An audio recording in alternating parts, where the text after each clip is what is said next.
à géographie variable. Ainsi, nous pleurons les victimes des atroces crimes de guerre du Hamas, tout comme nous pleurons les milliers de morts des crimes de guerre commis par le gouvernement israélien.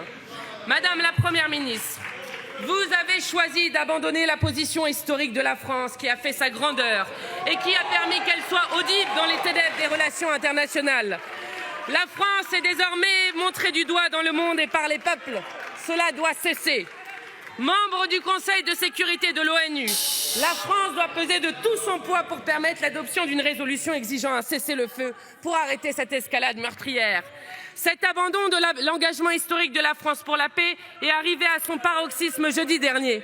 Au Parlement européen, les eurodéputés macronistes ont voté contre la proposition des Insoumis pour un cessez-le-feu à Gaza. Au lieu du courage de la paix, vous vous abandonnez à la pente inarrêtable de la guerre.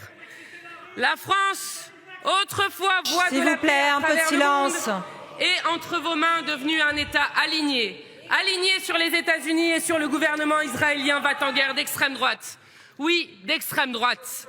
Un gouvernement dont le ministre de la Défense a déclaré « Nous combattons des animaux humains » en parlant du peuple palestinien. Un gouvernement et son Premier ministre Benyamin Netanyahou qui ont sciemment fait monter le Hamas. Ainsi, il l'expliquait en 2019 aux députés du Likoud. Quiconque veut contrecarrer la création d'un État palestinien doit soutenir le renforcement du Hamas et transférer de l'argent au Hamas.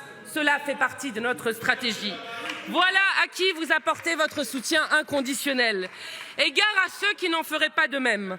Ainsi, le footballeur Karim Benzema serait un dangereux extrémiste en lien avec les frères musulmans, pour citer M. Darmanin. Fait gravissime, on parle de le déchoir de sa nationalité. Son tort, un tweet de soutien aux femmes et enfants de Gaza sous les bombes. S'il vous plaît, mes chers collègues, un peu de silence. La France de Darmanin est devenue le pays où le seul crime de Benzema est de s'appeler Karim. Madame la Première ministre, rendez-vous compte, il n'y a qu'en France où la solidarité avec un peuple bombardé depuis 14 jours est criminalisée. Ainsi, votre ministre de l'Intérieur, encore lui, a commencé par interdire systématiquement toutes les manifestations de soutien au peuple palestinien, manifestations pourtant autorisées partout à travers le monde. Il n'y a qu'en France où un responsable de la CGT est arrêté à 6 h du matin chez lui pour apologie du terrorisme du fait d'un tract appelant à la paix. Il n'y a qu'en France où le président de l'Union juive pour la paix est arrêté à Strasbourg et mis en garde à vue parce qu'il était présent à une manifestation de soutien au peuple palestinien. Madame la Première ministre, la France doit urgemment agir pour le cessez-le-feu, pas faire taire ceux qui le demandent. Cessez-le-feu, Madame la Première ministre. Voici les mots que la France doit retrouver. Cessez-le-feu. Voilà les mots que nous prononçons depuis plus de 2 semaines désormais et qui nous valent tombereaux d'insultes et menaces de mort. La gravité du moment appelle pourtant à la solennité et au sérieux, pas aux polémiques franco-françaises. Depuis 2 semaines, nous sommes repeints en antisémites par des irresponsables. Notre tort, appeler à la paix et parler de crimes de guerre. Je le redis avec force. Contre les antisémites, nous nous tiendrons comme nous l'avons toujours fait, aux côtés de tous nos concitoyens de confession juive.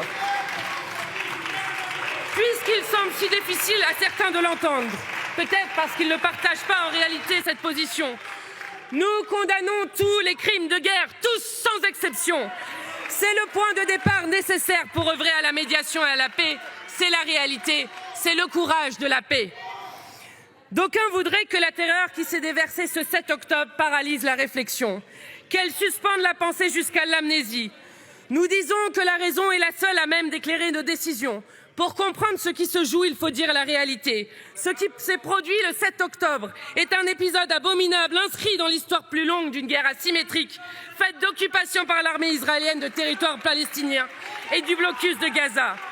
Nous assistons à une guerre coloniale qui a connu une escalade inédite en faveur de l'arrivée au pouvoir de l'extrême droite en Israël.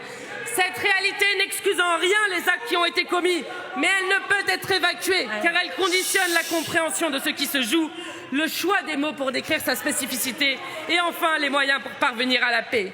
Toute personne qui n'admet pas ce constat et pense opportunément que la guerre aurait commencé ce 7 octobre a une dette envers la vérité et commet une faute politique et morale majeure. Nous, insoumis, n'aurons pas à rougir devant l'histoire. Parce que nous refuserons toujours de nous lever pour soutenir inconditionnellement la politique coloniale du gouvernement israélien. Les insoumis n'auront pas à rougir devant l'histoire de défendre la position historique de la France, celle de l'ONU. Les insoumis n'auront pas à rougir devant l'histoire, car face à l'horreur, nous n'aurons eu qu'un seul mot d'ordre, cesser le feu, qu'une seule boussole, la paix. Nous vous invitons à la paix et non au déplacement improvisé et belliciste. Les propos tenus hier par la présidente de l'Assemblée, quatrième personnage de l'État, rien ne doit empêcher Israël de se défendre. Au moment même où la rapporteure spéciale des Nations Unies alerte sur le risque de nettoyage ethnique à Gaza, ces propos sont inacceptables et gênent jusque dans vos rangs et dans ceux du Quai d'Orsay. Madame la Première ministre, la France a une responsabilité. Elle doit retrouver une voix forte. René Cassin, je vous remercie de conclure, Madame la Présidente. Disait l'importance de la paix auquel nous vous appelons. Voici ces mots inspirés. Merci beaucoup.